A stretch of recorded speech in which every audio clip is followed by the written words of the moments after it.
হযরত লোকমান হাকিম বলেন, ইয়া বুনাইয়া আকিমিস সালাতা ওয়া আমুর বিল মা'রুফি ওয়া নাহা আনিল মুনকার। 4 নাম্বার নসিহত, লোকমান হাকিম বলছেন, কলিজার টুকরা সন্তান, আকিমিস সালাত, নামাজ প্রতিষ্ঠা করবে, সালাত কায়েম করবে।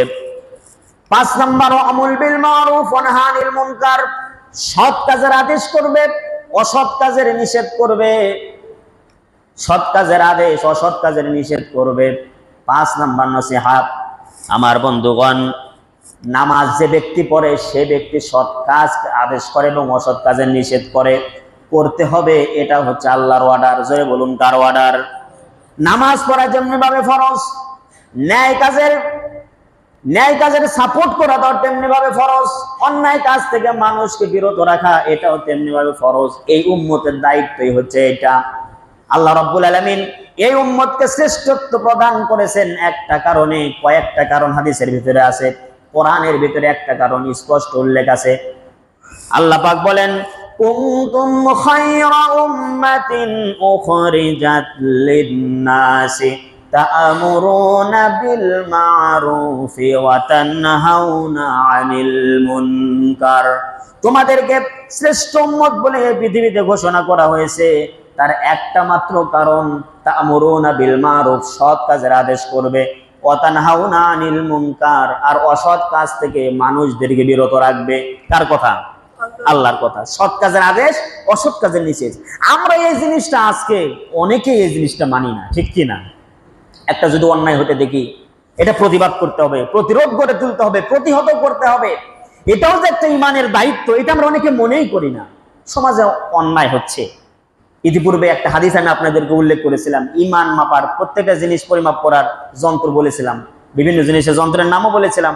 ইমান পরিমাপ করার একটা যন্ত্রের নাম আবিষ্কার আপনাদেরকে বলেছিলাম, মনে আছে না ভাই? তার মধ্যে কার ইমান কোন স্টেজে? ইমান 3 স্টেজের হয়। সৎ কাজের আদেশ, অসৎ কাজের নিষেধ যারা করে তারা হচ্ছে ফার্স্ট কোয়ালিটির ইমানদার।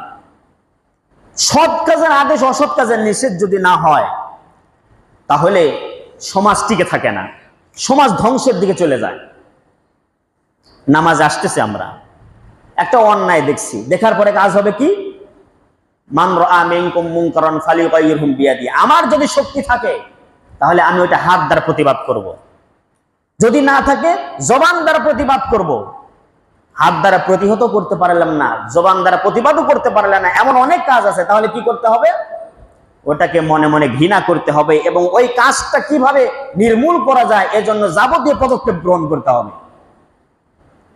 আমার বন্ধুগণ, সৎ কাজের আদেশ, অসৎ কাজের নিষেধ যদি না থাকে তাহলে সমাজে অন্যায় ডে বাই ডে বৃদ্ধি হতে থাকবে।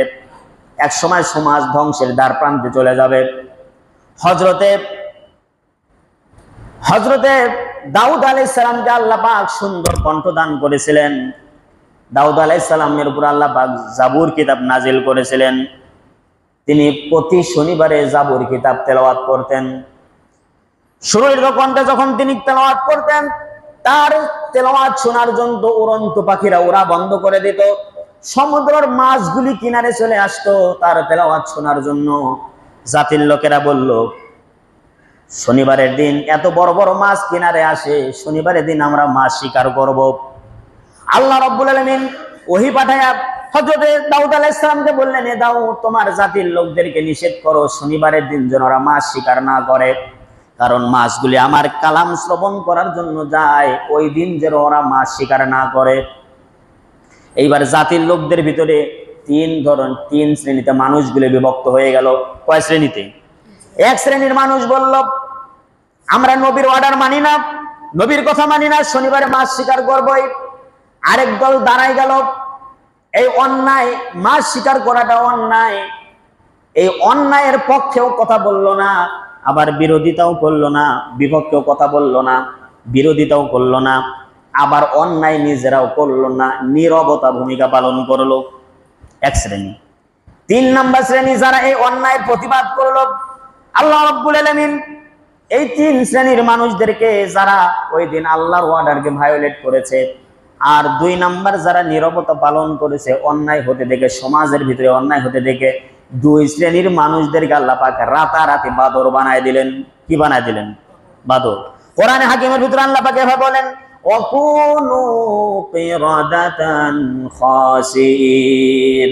তাফসীরের কিতাবের ভিতরে এসেছে ওই দিন ৭০,০০০ হযরত দাউদ আলাইহিস সালামের নামধারী উম্মতেরা রাতারাতি আল্লাহ পাক তাদেরকে বানর বানায় দিয়েছে।